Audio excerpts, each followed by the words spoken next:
Some of the most successful entrepreneurs by nature are problem solvers. They see a problem in the world, they go out, they find a solution, and then they build a business around that. There's others who have something that they want to achieve in their own life, and they decide to actually go out and do it.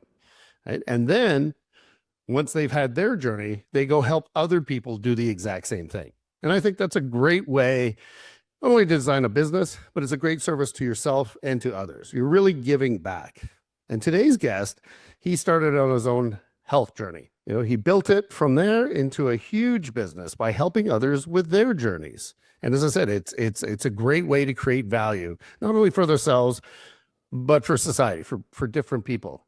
Right? He's helping others with their health journey, but again, he now is helping people build amazing businesses. And we'll talk a little bit about that as we get him on. So Mike Fata, he's been, for the last 25 years studying and practicing natural health. And believe it or not, he started in 1995 and he made a life-changing decision. And this, I really got to get into this. He went and he lost over 100 pounds. And I really got to get into this because I can't lose 5 pounds to save my life. So we have some talking to do here. He went from 300 pounds, and as I see him before me, to 180.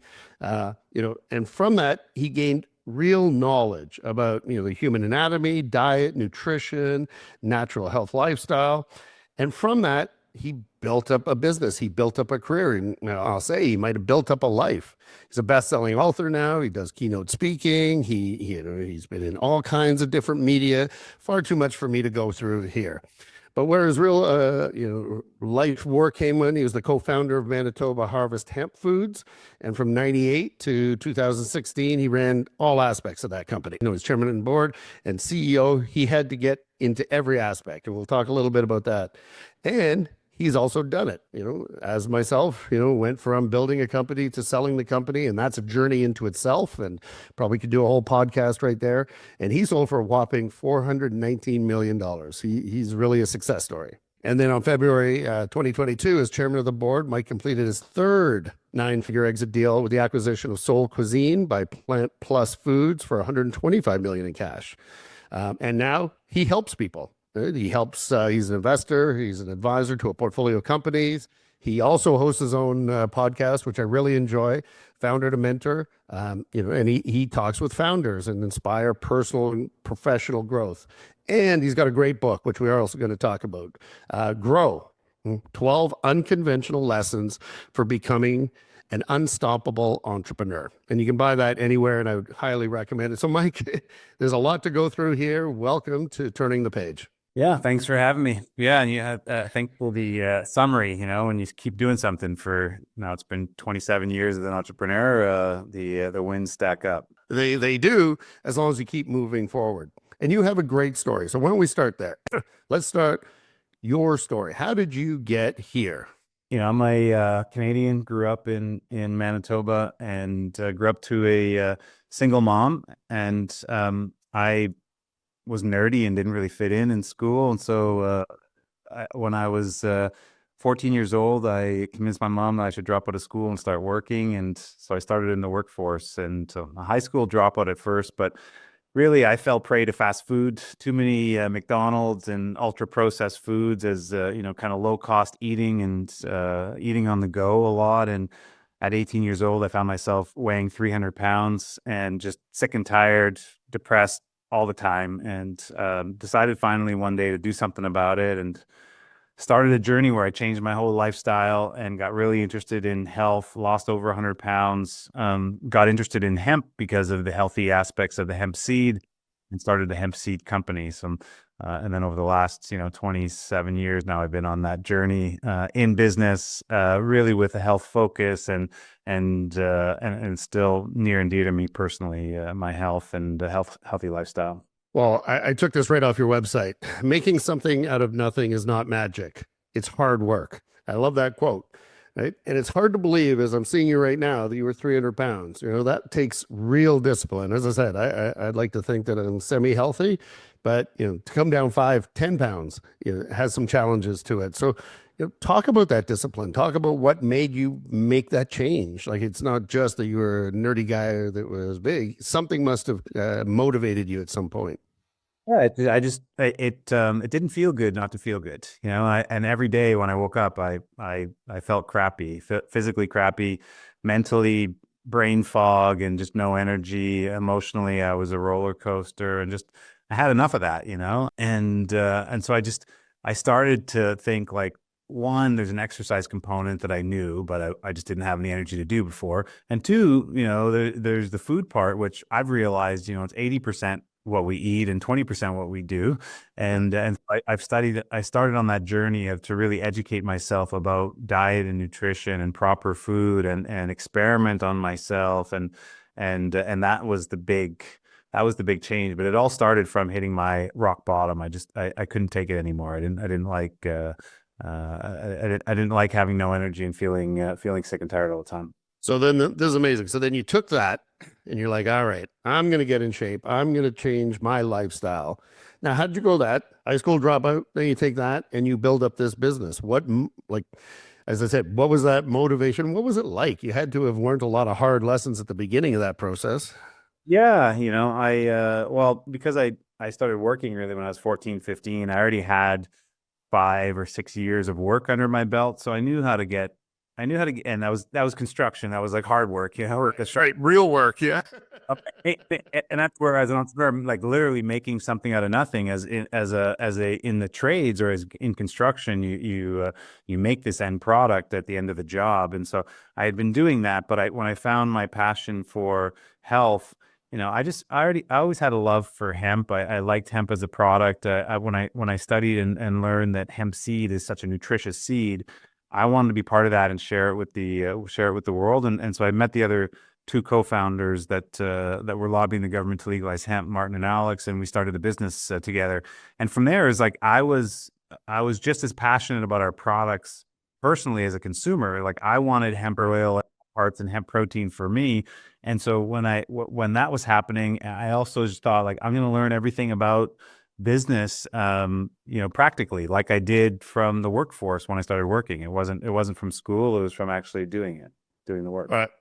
Right. But throwing yourself in there, as I said, everyone's provided these types of opportunities. Not everyone takes advantage of it.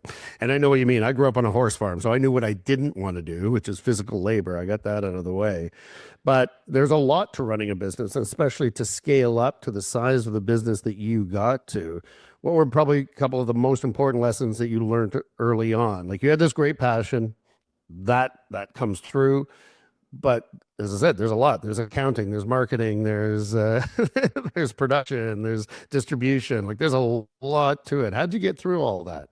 Yeah, there's different stages of the company's growth, or I'll call it different seasons that as an entrepreneur for me, like the first 5 years were definitely the hardest, and 5 years is a long time, right? But it took us 5 years to get to our first $1 million in sales, and it was just, you know, almost every day was impossible because we were learning so many new things and failing at trying those new things, and then we had to, you know, try again, Right. and learn what's next. And so it was really challenging. My discipline of my, you know, kind of 2 or 3 years of weight loss really helped in business because I was like, oh, just keep sticking to it. You know, like I was keeping showing up at the gym and eating and disciplined to eat my diet. I was showing up at the office and like, what do I have to learn today to implement and put into practice tomorrow? And so that really helped me, you know, because as an entrepreneur, especially as the business grows, you do need to learn how to become ultimately a good CEO, right? Like how do you raise capital? How do you hire a team and get a team organized around a strategic plan and a budget and then the various, you know, the operations and sales and marketing of the and the finance of the business. And you know, I think a big part of me, because I wasn't formally educated, I didn't have an MBA in university. I didn't know that the odds that we were up against starting a new business in a new industry, you know, marketing hemp foods in 1998, how big of a risk it was, or what the likelihood of success was. So we just kept going, you know. So $1 million after 5 years, it took us 10 years to get to $10 million in sales, and really 10 years to get to profitability in the Right. Well, that sounds about right. Now, when I was looking, you know, reading through your book, number one lesson, and this was got and I love it. I love the title, "A Million Wins." Right? It's not any one big thing. And this is when I talk to, and you probably the same as a coach, and you're talking to entrepreneurs, they're looking for that big thing, that big leap. And it's not really like that, is it? It's to your point, it's a million wins. And so what did you mean by that? And what sort of lessons could entrepreneurs take from that? Yeah. Oh, and I think, understanding like what your strengths are is a good way to start in business. Like I was naturally more finance minded, even though I was a high school dropout because my mom was an accountant, right? It was, I had it in my blood, but I knew I had to learn to get out there and be, in sales and marketing and really even and figure out operations. And so, when whatever your business is, whether you're in a service, you're in a trade, you're making a product, you have to think about all the different aspects of the business. And because a company grows, with every all the pieces of the company growing at the same time, and there's wins all the way along. Like when I first the internet was just really getting going when I started business. There was no social media and that, but I had to figure out how to put our website together, and there was a good probably 50 wins just to get from not knowing anything to actually getting a live website Right. in 1999 in the year 2000. And so I'm looking for wins, throughout the day. But again, I found really helpful for me is because I was focused for the 2 or 3 years before that on becoming my best self, like losing weight and really healing parts of me that needed to be healed and really developing true strength. I then took that discipline to the business, and it was a lot more helpful to see the wins in each day. The win of getting a workout in and making my bed and eating a good lunch and hydrating myself properly. Was then okay when I go into the business, what things do I have to just get over, like and all the habits for today, and count them all as wins. Obviously, as the business went on, we did get bigger wins. Sure. But it's never been a driving force. It's always been the daily wins, the stacking up the weekly wins, the 10 wins, the 100 wins, instead of like the one big one. Yeah, and I think that's what I got really out of that chapter is it's not any one thing. It's a million wins. And I've also studied a lot of other businesses, and you're probably familiar with Kaizen. Kaizen is, the constant continual improvement. It's not any one thing. It's if you try to look at different aspects of your life, you're using the web as an example, and take apart the 50 steps that you had to take to be successful in that particular endeavor, took a lot of little wins. And the other thing that I find, and you might find this as well, is, wins equals more wins. If you focus on those little things, success breeds more success. But the opposite is true. If you focus on your losses, you're going to get into a bad mindset and go the other way. Yeah, I think that's I'm still doing it, right? Like Chris, I tell people I'm not a dinosaur. I didn't like start 7 years ago, sell it, and then I'm done. Right. I'm still learning and growing and making wins every single day, because you're right. When you start to stack wins on top of each other, you get momentum. And when you get momentum in life and in business, things that are in momentum generally want to stay in momentum, right? And so you can get a lot further, a lot faster if you get the momentum of wins going. And so I focus on that on anything new that I'm doing. Like when I launched my podcast, knowing, as an example of recent, like when knowing that the average podcast gets 9 episodes and then the person gives up, I'm like, no, I'm gonna do 100 episodes and really see where I could take this and create the 100 first wins and the momentum, and then see where it goes. And I really look for that in everything in life and business, because I've changed my mindset and know how important it is to stack those wins. Well, it is, and I think it's what keeps momentum. I talked on another podcast a few times about. I don't know if you ever saw the Arnold Schwarzenegger documentary, but it shows when he was trying to become a bodybuilder. He had this wall, and he would draw 1, 2, 3, 10, and that's how many sets that he did, and it was all set by set by set to become, Mr. Olympia at 7 times or something ridiculous. But I always found that that one little win equaled another win equaled another win. So I think you're right on it. I like comparing, and I do it all the time, comparing entrepreneurship to being an athlete. We see the best athletes in the world, and the ones that go to the Olympics and win the gold medal. how long they've been disciplined and running the playbook of training over and over and over again and optimizing for to be their best self with their sleep and their exercise and their nutrition and everything, but then going out there and performing and just keep getting better and better and better at the same craft, ideally, you know? And so if you take that same approach to entrepreneurship, like really be your best self and then step into work where you could be the best at something, the highest quality, like, and you will do it forever in search of that goal, in search of that gold medal. You're going to get there, you know, like that's my experience. You're going to get there. It's you're unbeatable. That what they call unconscious competence, right? You become so good at something you don't even think about how good you really are. And I went through your introduction. You're like, oh yeah, I did do all that stuff. So you see, it just becomes a habit. I like to say become unstoppable. Absolutely. So now going down a little different path, one of the other things that you did is you had a niche business. It was like almost crafting your own little niche in a market that probably at the time wasn't all that big. You sort of built into that niche, into the health and food space. How did you just, well, I know how you decided that, but is the niche big enough? Like this is one of the things entrepreneurs, I certainly tell them niche is where it's at, but they seem to hold back because they think it's not a big enough marketplace, or they can't do enough, or they want to cater to everyone. And that seems to be a mistake that a lot of entrepreneurs make. Yeah, I mean the challenge, the opportunity and the challenge with entrepreneurship is there's not just one way to do it. And so you're right, like starting a hemp food business in 1998. I say the only thing harder than starting a hemp food business in 1998 was a guy with a ponytail starting it, you know? Like we were, never mind on the cutting edge, we were on the bleeding edge, like and so yes, it was, it was possible to develop this market and overall after 20 years, like $100 million business. But not every new thing, or new category or new product is going to have that size of market. Right. And sometimes being I'll call it like a Me Too product or service, like in that kind of red ocean where there's a lot of competition doing similar things, that can work as well if you bring your unique approach and your innovation to it. Like one of my portfolio companies right now, Midday Squares, is a great example of that. They're making a chocolate bar, but it's like a more functional, healthy version of decadent chocolate bars that are fresh, sold in the fridge.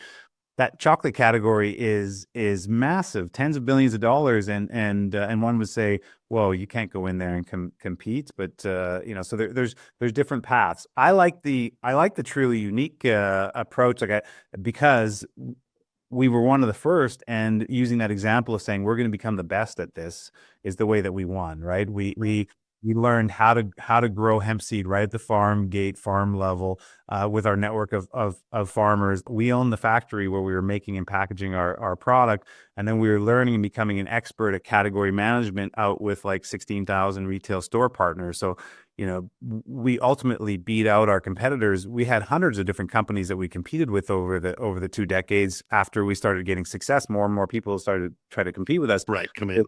It was our dedication to the expertise of the niche and the category that did serve us really well. So I like both paths. I think they both can lead to success. Yeah. Well, and you mentioned blue ocean, and everyone sort of studies that that theory, business theory, but sometimes it's better to find a really blue pond and control that pond than trying to even compete in that blue ocean. So and you guys have done it. You guys actually have proven that you can do that by really focusing on quality. And also, there's another area, and I read this in the book in your lesson number 11. So I'm jumping around a little bit. Let your change the world, and I think you embody that, right? You changed yourself, therefore you found a body, you started changing it, and I know you're a big advocate in giving back. Not only through the business, but just in general. So maybe touch upon that. Why should entrepreneurs, utilize that kind of mindset and that kind of mentality as they're building? I think there's two parts of it. It's the most selfless thing that I do.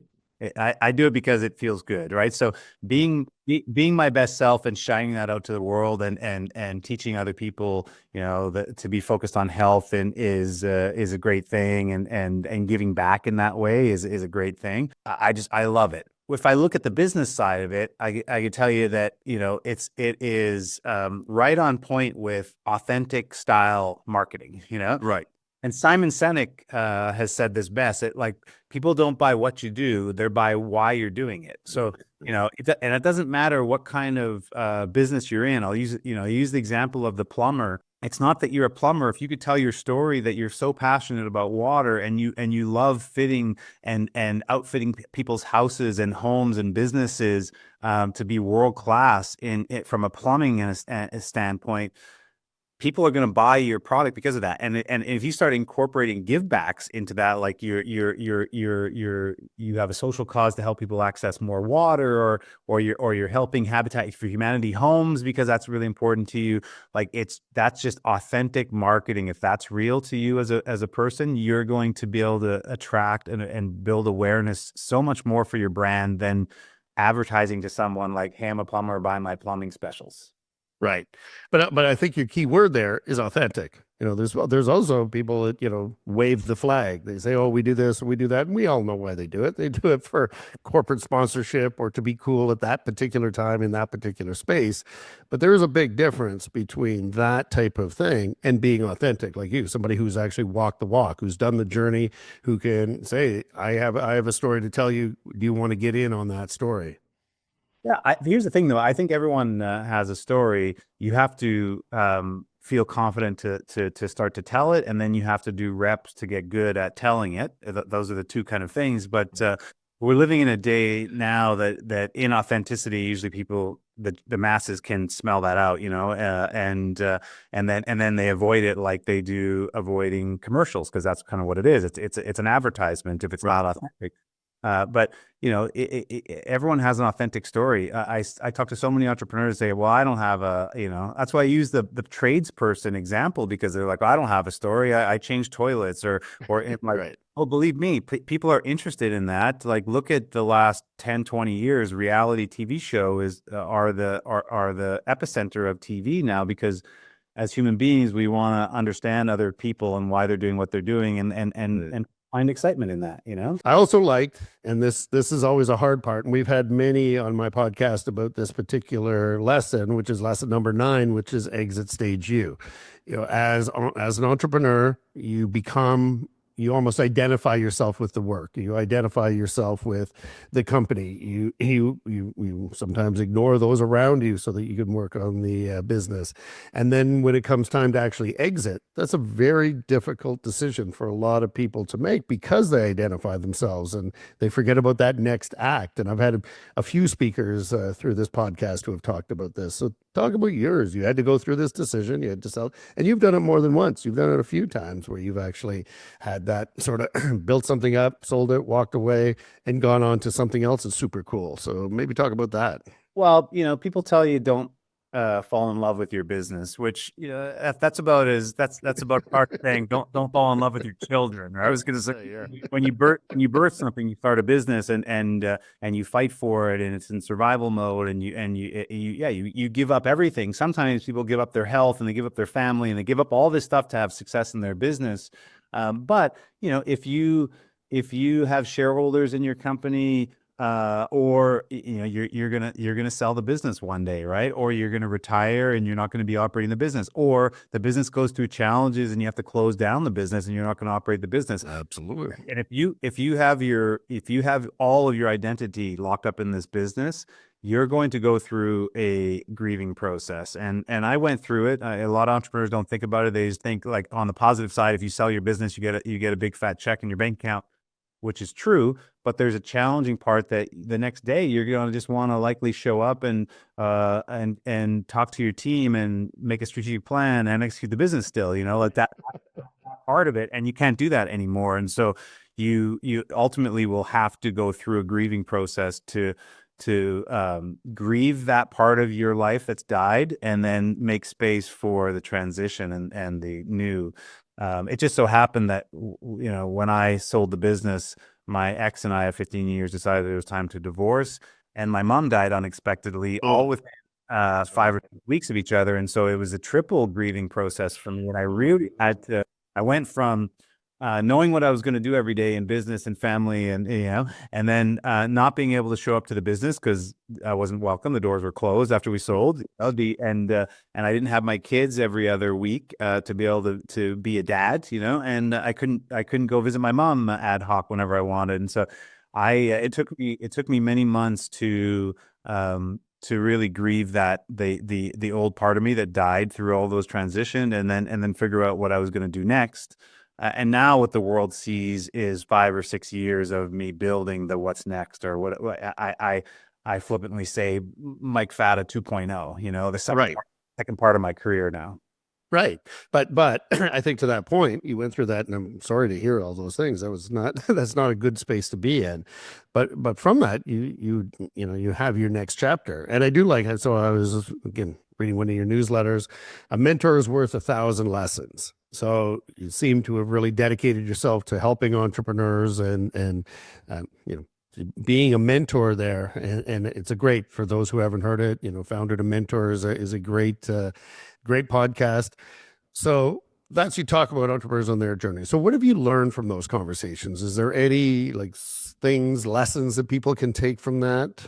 Yeah, I mean, I could tell you first. I'll tell you why. Again, it's a selfish, selfless thing that I do. Right, when I was sitting and reinventing myself, I thought, you know what, I just want to be helpful. And I've learned that when you're helping someone else, you can't feel helpless. You're going to be in a really powerful state, and it doesn't matter who you're helping. Just go and pick and help them.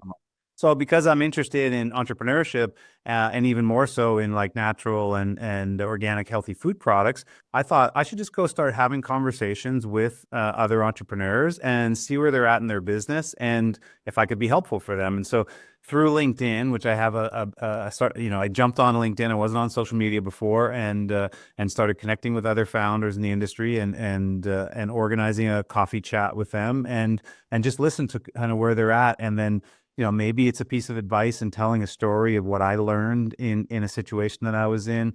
Maybe it's an introduction to someone, or just helpful for where they're at in their journey. And I was doing 5 or 10 of those conversations a week. And then over the last, 3 years now, I still have 5 and sometimes 10 conversations a week. But I've developed all these other, what I'll call mass mentorship tools, because I don't have time for one-on-one with everybody that wants to. Now that one-to-many approach of, people could read my book or listen to my podcast or read the newsletter or just engage with me on social media on the regular, and kind of getting some of my short form kind of mindset and the lessons and things that I've learned. What I've learned through mentorship, and I do this myself if I'm looking for some advice, is I think if you, whether it's a traditional old guy or gal mentor or a peer-to-peer mentor, the best question you could ask is for someone to say, if you were in my shoes, what would you do and why? Right. And because at the end of the day, as entrepreneurs, it's our job to make decisions in our business, but perspective is really helpful. And so if you can get unbiased perspective from someone to say, here's what I would do if I was in your situation, here's why, here's the lesson that I learned and what I went through, that could be hugely powerful, and so I enjoy that. It also does, give me besides a reputation for really helping people, which I enjoy. It's a good it's a good one. Good legacy to live. But also, I get a good understanding of market, what's happening with all these businesses across different industries, across different geographies and stuff, and that helps even grow my perspective. So with all these interviews with, different founders, anything that surprised you, anything that came out, and you're like, wow, I didn't think of that. No, I think the surprise of the learning over and over again is there's just so many different ways to win in entrepreneurship, and unfortunately, the flip side of that is there's so many different ways to lose. Like you could lose your business or your opportunity, death by 1,000 cuts, but there's no one right way to do it, and Right. And I think that's something that all entrepreneurs can really internalize, is that, that, and it goes back to take other people's advice or some of their learnings, and digest them for yourself, and then